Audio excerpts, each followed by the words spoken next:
दोस्तों, स्वागत है आपका हमारे चैनल पर। आज हम बात करेंगे मुग़ल साम्राज्य के दूसरे बादशाह नसीरुद्दीन मोहम्मद हुमायूं के बारे में। हुमायूं का जीवन संघर्षों, निर्वासन और वापसी की एक रोचक कहानी है और उनकी याद में बना उनका मकबरा दिल्ली का हुमायूं टॉम्ब मुग़ल वास्तुकला का एक अनमोल रत्न है जो ताजमहल का पूर्वज माना जाता है। इस वीडियो में हम कवर करेंगे हुमायूं के जन्म से मौत तक की सभी महत्वपूर्ण घटनाएं, उनके मकबरे की पूरी जानकारी। तो वीडियो को अंत तक ज़रूर देखें, लाइक ज़रूर करें। हुमायूं का जन्म 6 मार्च 1508 को काबुल में हुआ था। वे मुग़ल साम्राज्य के संस्थापक बाबर के सबसे बड़े बेटे थे। उनका पूरा नाम नसीरुद्दीन हुमायूं था, जिसका मतलब है भाग्यशाली। बचपन से ही वे अपने पिता के साथ युद्धों में शामिल रहे और 1526 के पानीपत के युद्ध में बाबर की जीत में महत्वपूर्ण भूमिका निभाई। बाबर की मौत के बाद 1530 में सिर्फ 22 साल की उम्र में हुमायूं दिल्ली की गद्दी पर बैठे, लेकिन उनका शासन आसान नहीं था। उनके सौतेले भाइयों, खासकर कामरान मिर्जा ने विद्रोह किया। हुमायूं ने साम्राज्य को भाइयों में बांट दिया, जो उनकी सबसे बड़ी गलती साबित हुई। हुमायूं को सबसे बड़ा खतरा था अफगान सरदार शेरशाह सूरी से। 1539 में चौसा की लड़ाई और 1540 में कन्नौज या बिलग्राम की लड़ाई में हुमायूं बुरी तरह हार गए। शेरशाह सूरी ने दिल्ली पर कब्जा कर लिया और हुमायूं को भारत से भागना पड़ा। यह हुमायूं के जीवन का सबसे कष्टकारी दौर था। 15 साल का निर्वासन वे सिंध, राजस्थान घूमते रहे, फिर फारस, ईरान के शाह तामश के पास शरण में चले गए।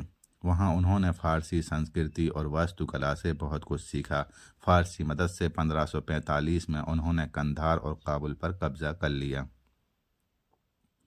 1555 में अपने वफादार सेनापति बैरम खान की मदद से हुमायूं ने सिकंदर शाह सूरी को हराकर दिल्ली वापस जीती।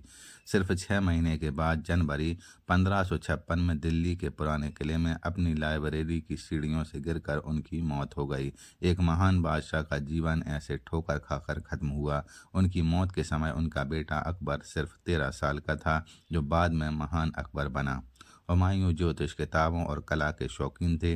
उनकी बहन गुलबदन बेगम ने उनकी जीवनी हुमायूं नामा लिखी, जो इतिहास का महत्वपूर्ण स्रोत है।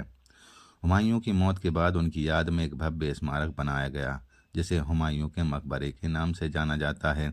दिल्ली के निजामुद्दीन क्षेत्र में स्थित हुमायूं का मकबरा मुग़ल वास्तुकला का पहला बड़ा उदाहरण है। यह 1569 से 1570 में हुमायूं की पहली बेगम बेगा बेगम हाजी बेगम ने बनवाया था। डिज़ाइन किया फारसी आर्किटेक्ट मिर्ज़ा गयास ने। निर्माण में करीब 15 लाख रुपए लगे और 8 साल का समय लगा। यह भारत का पहला 4 बाग स्टाइल गार्डन टॉम्ब है। 4 हिस्सों में बटा बगीचा, पानी की नहरें और फव्वारे। मकबरा लाल बलुआ पत्थर से बना हुआ है। सफ़ेद संगमरमर की जड़ाई के साथ इसे बनाया गया है। ऊंचाई 47 मीटर है। डबल डोम है। पहला ऐसा मुगल स्मारक है। यह यूनेस्को वर्ल्ड हेरिटेज साइट है और ताजमहल का प्रोटोटाइप माना जाता है। परिसर में 100 से ज़्यादा मुगल कब्रें हैं, जिसमें दारा शुकों की कब्रें भी शामिल हैं। महत्वपूर्ण तत्व फारसी और भारतीय शैली का मिश्रण है। यहाँ ईसा खान का मकबरा भी है, जो हुमायूं के मकबरे से पहले बना। 1857 की क्रांति में अंतिम मुगल बादशाह बहादुर शाह जफर यहाँ छिपे थे। दोस्तों, हुमायूं का जीवन हमें सिखाता है कि ठोकरें खाकर भी उठा जा सकता है। उनका मकबरा आज भी मुगल वैभव की गवाही देता है। अगर आप दिल्ली घूमने जाएं तो ज़रूर विजिट करें। वीडियो पसंद आया तो लाइक, शेयर, सब्सक्राइब करना ना भूलें। हुमायूं के बारे में आपका फेवरेट